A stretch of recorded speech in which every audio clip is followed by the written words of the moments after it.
ॐ सोमनाथाय नमः। ॐ मल्लिकार्जुनाय नमः। ॐ महाकालेश्वराय नमः। ॐ ओंकारेश्वराय नमः। ॐ वैद्यनाथाय नमः। ॐ भीमशङ्कराय नमः। ॐ रामेश्वराय नमः। ॐ नागेश्वराय नमः। ॐ विश्वेश्वराय नमः।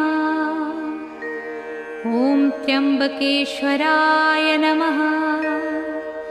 ॐ केदारेश्वराय नमः।